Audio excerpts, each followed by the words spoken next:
Fala, peregrino, seja muito bem-vindo aqui ao canal Fatos Maçônicos. E nesse vídeo de hoje nós vamos bater o papo sobre o seguinte assunto. Você que é católico e é maçom, não deixe de me acompanhar nesse vídeo muito interessante sobre essa questão, né? Vamos entender o que de fato muitas pessoas têm, né? Vamos analisar de uma forma geral. Muitas pessoas têm essa dúvida, né, com relação, muitos maçons eu tô falando, né? Pessoas que são de dentro da maçonaria, irmãos, né? Me perguntam, irmãos muito próximos, como é que é esse negócio da igreja de fato? Como é que funciona? Pô, agora tem o Papa novo, o que que vai acontecer? Será que eles vão retirar as acusações, né? Então vamos falar sobre esse assunto. Eu me chamo Luiz Miller, sou mestre maçom e faço parte da Ordem Maçônica Universal. E se você está chegando aqui agora pela primeira vez, faça a sua inscrição aqui no canal, já deixa o like e ative as notificações, assim você vai ficar por dentro de todos esses assuntos que orbitam a maçonaria. Pois é, um recado que eu queria dar para você é você pensar em tornar-se um membro, né? Nós temos aqui, ó que bacana, deixa eu falar, tem a área de membros aqui no canal, no YouTube, né? Aqui no canal Fatos Maçônicos. Nós temos um canal lá no Instagram também, né? Então, no Instagram, no Instagram sou eu, luismiller.com.br. Me siga lá no Instagram, Estragão. Fico vendo esses vídeos do Indavírus. Adoro, né? Eu sou descendente de alemão. Os caras lá de Pomerode, Santa Catarina. Um forte abraço aí ao Lauro Antigo, ao Indavírus. Né? Ao Albert e ao velho da van também, né? Os caras apavoram, cara. Se você quer conhecer um pouquinho aí também dessa cultura mais do sul, nós que somos descendentes de alemão, né? Temos uma raiz alemã, então confira lá que é muito bacana. Tem no Instagram e no TikTok deles, falam Instagram, certo? Enfim, dá uma olhadinha. Mas eu tenho um canal no WhatsApp, né? Procure ali no WhatsApp o canal Fatos Maçônicos, então estou sempre postando algumas coisas bacanas. E também gostaria de chamar a atenção para você, né? Que nós estamos trabalhando com um movimento que chama Um Bem Maior, né? O Summum Bonum, né? Para quem sabe, né? Estamos trabalhando com o Summum Bonum. Então estamos trabalhando aí com as deficiências da sociedade, né? Vamos chamar atenção para algumas coisas. Então acompanhe aqui uma iniciativa muito bacana, né? É um movimento, né? Não é uma ONG, não é nada institucionalizado, mas é um movimento que visa trazer uma série de questões e, na verdade, criar um link entre várias instituições que trabalham com autistas, com idosos, certo? Com pets até, né? Que tem muitos problemas nesse. Vamos meter a mão na massa no negócio. Então tá o link aqui, tá um QR Code também aqui para você seguir. Siga lá o nosso querido irmão Ruggeri Caravaggi lá no Instagram, nesse movimento lindo. Apoie esse movimento, né? Fazendo sua inscrição lá no Instagram, acompanhando as postagens e sempre se mantenha atualizado nessas demandas, né, que existem na sociedade. Mas enfim, vamos conversar aqui ao Lal 240. Ele colocou que a Igreja Católica proibiu seus fiéis de serem maçons. Agora isso vai de cada um. Conheço vários católicos que são maçons. Lá no vídeo que eu fiz Maçonaria e Religião, padre e pastores na ordem. Então, se tem, né? Hoje em dia, eu não sei, cara, né? Porque eu fico pesquisando, fico lendo essas coisas sempre, né? E, claro, entendo, né, das Sagradas Escrituras, Código de Direito Canônico, né? Eu sou um teólogo também, né? Tenho essas formações, certo? Então gosto de religiões comparadas, né? Mas a minha base é mais a base do cristianismo, inclusive, né? Mas estudei várias vertentes, né? Hoje eu me identifico mais com o cristianismo ortodoxo, né? Tem a questão mais da devoção, né?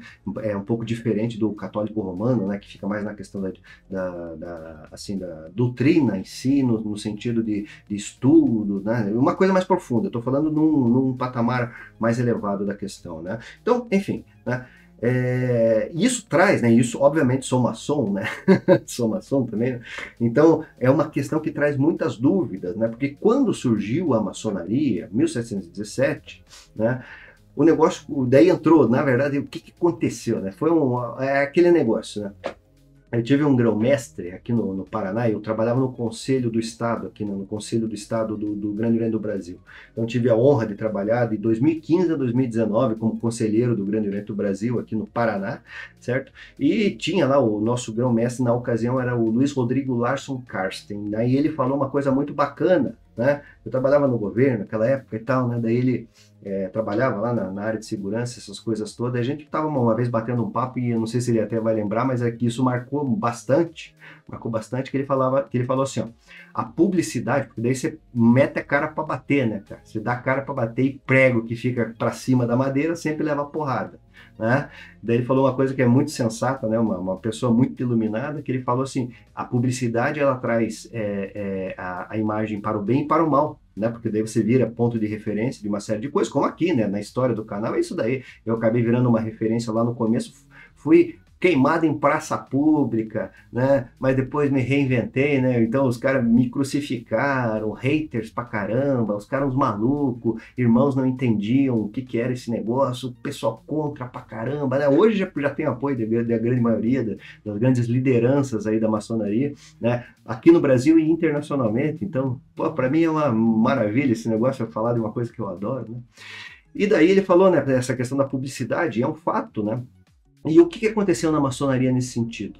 Quando fundaram lá a grande loja de Londres, Westminster, né, que foi 24 de julho de 1717, né, para quem não sabe, tem meus cursos, tem meus livros, né, tem meu site luismiller.com.br, e daí o primeiro, o grão-mestre, né, foi feita uma reunião, né, e foi eleito um grão-mestre, que foi o Anthony Sauer. Depois nós tivemos o George Payne e posteriormente o Jean Théophile Desaguliers, que era uma sumidade naquela ocasião, né, fazia parte da Royal Society, era um cientista, na época lá do Isaac Newton, né, o Royal Society era daquelas sociedades, aquelas academias, né, que o pessoal se dedicava ao estudo, ao aprofundamento. A Royal Society era ciência, né, então eles estudavam a ciência, a academia que estudava a ciência, né? E hoje, depois disso daí teve um desenrolar dessas academias, hoje são universidades, algumas se mantiveram, como a Royal Society manteve aquela estrutura, mas muitas surgiram desde o começo lá do Renascimento, basicamente, até mesmo um pouco antes, hoje se tornaram universidade, como a Universidade de Firenze, por exemplo, lá na Itália, né, aconteceu isso daí. Era um grupo de pessoas que depois foi fomentando essas questões, hoje virou uma universidade, né, mundialmente conhecida, etc. e tal. Então na história tem várias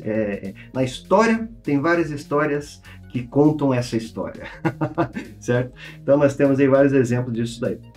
E daí o Desaguliers, né, ele era anglicano, né, ele na verdade ele era consagrado, né, ele era um presbítero anglicano. Ele tinha essa questão, ele tinha o doutorado em direito, né, o direito comum, que a gente chama, o direito civil, vamos pôr assim, e direito canônico. Então o cara era de outro nível, certo? Era outro nível. Para quem já teve a possibilidade de ver algumas coisas de ciências dele, nossa, é fantástico. O cara era muito à frente ao tempo dele. E esse cara foi um cara que encabeçou a maçonaria na época, né? Quando ele se tornou grão-mestre, ele foi visitar a Escócia, né? Então eu conto essas histórias também, inclusive lá no meu curso Entenda a Maçonaria. Quem tem o curso, dá uma revisitada lá no curso, né? É só você ir pelo meu site ali também, né? Só revisitar ali para ver como é que tá a questão do que eu conto a história do Desaguliers, né? Foi fazer uma visita lá na Escócia, conheceu a Mary Chapel, aquelas questões de Kilwing, né, que foi a loja número 1, número 0, etc., aquelas brigas que tinha, né, antigamente, quem que é o mais antigo, né, então as maçonarias eram um pouco diferentes, depois acabaram se juntando, sendo uma coisa só. Mas enfim, esse cara, ele teve o Desaguliers, um cara no melhor dos sentidos, né, ele teve uma gestão assim muito profícua, né, no sentido até de trazer em algumas questões, de trazer os valores da maçonaria e trazer isso para a sociedade. Então aquilo chamou, resumidamente, muito a atenção da sociedade em si, né? E chamou a atenção de essa publicidade feita pelo Desaguliers para a maçonaria lá na Inglaterra, né? Teve duas questões assim que foram meio tensas, podemos pôr, né? Que em 1730, lá o Papa Leão, na verdade não é esse que foi eleito agora, né, o Papa Leão, fez a primeira bula condenatória, né, porque eles entendiam naquela época que a maçonaria era um grupo de pessoas que tinha sido formado, na verdade, para fazer uma espécie de um conluio contra a Igreja Católica, né, e contra a monarquia. Então eram conspiradores, né? Como a gente vê, né? Sempre o pessoal fala que a maçonaria é um grupo de conspiradores contra o governo, né? Que por trás tem um governo de uma nova ordem mundial. Essas coisas não são de hoje, só para vocês terem ideia, não são de hoje. Então aconteceu isso, houve, né, a condenação no papel, né? E daí, se eu não me engano, são acho que umas 19 ou 29, eu acho que me fugiu. E no decorrer do tempo, essa questão para pedir para o pessoal se afastar da maçonaria, né? E lá atrás nós fomos, por parte da igreja romana, né? Nós fomos excomungados e o escambau, né? Certo? E hoje o pessoal pega mais leve, mas eles não tiram, né? Porque uma das questões da Igreja Católica é o seguinte: no decorrer da história, quem conhece o Código de Direito Canônico sabe que se uma palavra posta ali pelo Papa, ela não volta atrás. Mesmo que o Papa já tenha morrido lá 200, 300, 400, 500, 600, quase 1000 anos atrás. Então aquilo lá, dificilmente algumas posições da Igreja são revisitadas, né? Hoje, claro, você teve aí agora o novo Papa, né? Que hoje a Igreja tem uma postura muito mais liberal do que antigamente, né? Então é um movimento que vem acontecendo, né? Que daí cada um tire suas conclusões, né? A Igreja Católica é uma organização, uma corrente conservadora, né? E agora, dentro de uma corrente conservadora, tem essas linhas mais liberais, que daí falam de uma série de coisas, até certo